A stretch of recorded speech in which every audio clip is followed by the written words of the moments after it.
నారాయణపేట జిల్లా ఎస్పీ కార్యాలయంలో రోడ్డు భద్రతకు సంబంధించిన సూచిక బోర్డులను జిల్లా ఎస్పీ డాక్టర్ వినీత ఆర్టీఏ మెంబర్తో కలిసి ప్రారంభించారు. ఈ కార్యక్రమంలో జిల్లా డిటిఓ అధికారి మేకా గాంధీ, ఆర్టీఏ మెంబర్ పోషాల్ రాజేష్ కలిసి రోడ్డు భద్రతా నియమాలు, రోడ్డు ప్రమాదాల నివారణలో భాగంగా స్కూల్ జోన్ ప్రాంతాల్లో ఏర్పాటు చేయడానికి గోస్లో సెల్ ఫోన్ డ్రైవింగ్ చేయరాదు, మద్యం సేవించి వాహనాలు నడపరాదు, మితిమీరిన వేగంతో వాహనాలు నడపొద్దని, త్రిబుల్ రైడింగ్ చేయలేదు, రాంగ్ రూట్లో వాహనాలు నడపరాదు అనే స్లోగన్లతో రూపొందించిన మొత్తం 18 రోడ్డు భద్రతా సూచికల బోర్డులను జిల్లా పోలీస్ శాఖకు వితరణ చేశారు.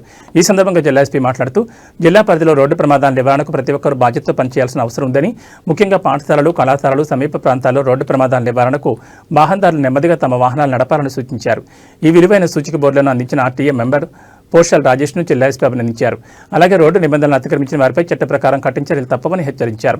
జిల్లా రోడ్డు భద్రతా మాసోత్సవాల సందర్భంగా జిల్లా పరిధిలోని అన్ని శాఖల అధికారులు సమన్వయంతో రోడ్డు ప్రమాదాల నివారణకు ప్రతి ఒక్కరూ బాధ్యతగా కృషి చేయాలని జిల్లా ఎస్పీ ఆకాంక్షించారు. ఈ కార్యక్రమంలో అదనపు ఎస్పీ ఎండి రియాజ్ ఉల్ హక్, డీఎస్పీలు నల్లపలింగయ్య, మహేష్, ఆర్ఐల్ నరసింహ, విజయ్ భాస్కర్, ట్రాఫిక్ ఎస్సీ కృష్ణ చైతన్య తదితరులు పాల్గొన్నారు.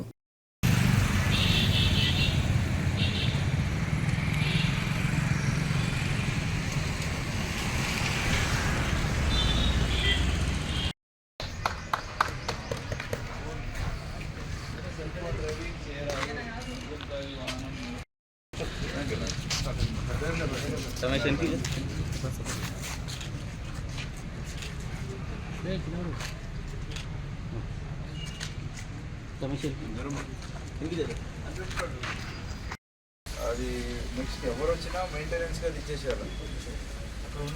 ఎప్పుడో ఒకసారి పెట్టామనేది, లేకపోతే ఎవరో తీసుకెళ్తే అక్కడ ఉంది అనేది తెలియదు. ఇప్పుడు పెట్టామనేది ఐడియా ఉండదు.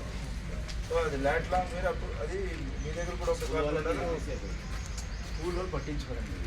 అట్లా పట్టించుకుంటే ఈ భయం ఉండేది కదా. వాళ్ళ పని కాదు, మన పని.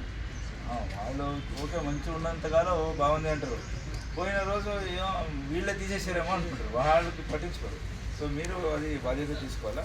మనం కూడా రెగ్యులర్ ఇది చూస్తూ ఉండాలా. ఇవన్నీ పెట్టించాము, మెయింటెనెన్స్ ఉంటేనే అదే రీడెమ్ స్టిక్కర్స్